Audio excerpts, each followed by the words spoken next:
So guys, as you can see, now we have 0 zones active currently.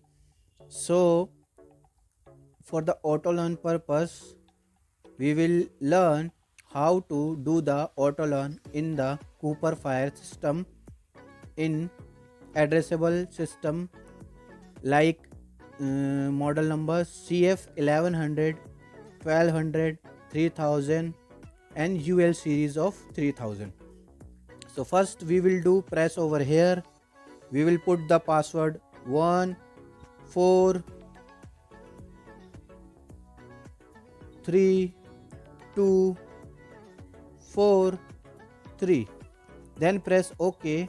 After that it will show these 4 options over here. One is commission, second is configure, third is test, fourth one is enable disable address.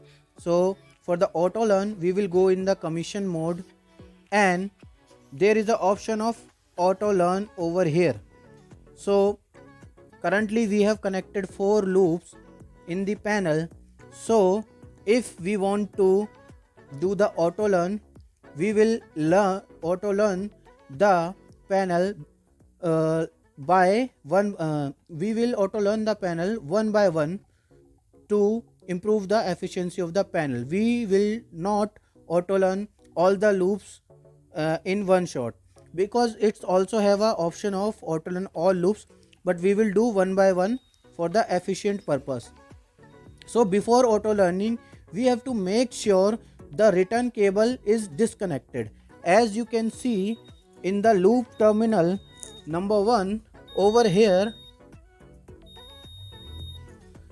I have connected only start and S plus S minus, and I have not connected the return terminal of the loop 1. So as you can see, the return terminal is disconnected over here.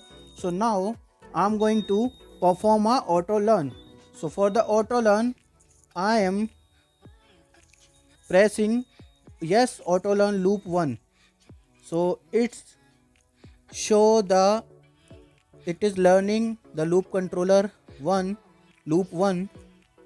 It will take some time to auto learn the devices which are connected in the particular loop. So we will wait.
So after auto learn, it will come to the main screen like this.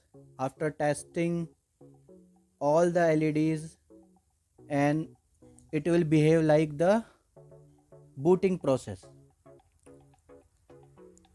So it will come to the main screen now.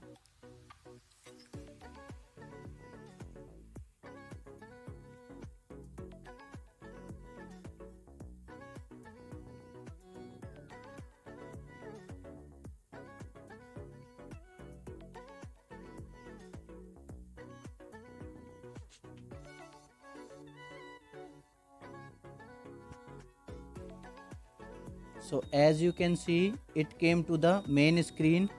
So there are some faults, that's why it's creating a buzzer sound.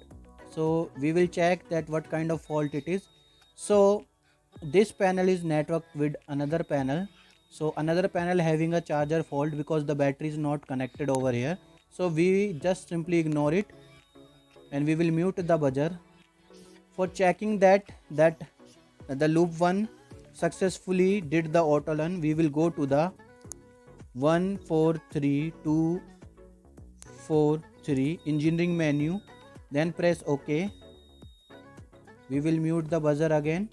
Then we will go to the test. We will go to the test device, and here you can see I have connected two numbers of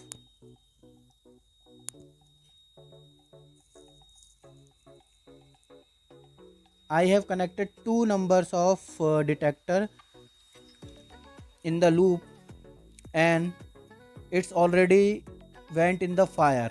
If we want to check that which particular device is in fire, it also shows the address on the main screen. After that, for checking the analog level of device, we will go to the analog levels in the commission mode. After that, we will press the device number 1. It's showing the nominal values, so that means this device is not in fire or not in any fault. Then we will go to the next device. As you can see, the current minimum and maximum is beyond the alarm limit.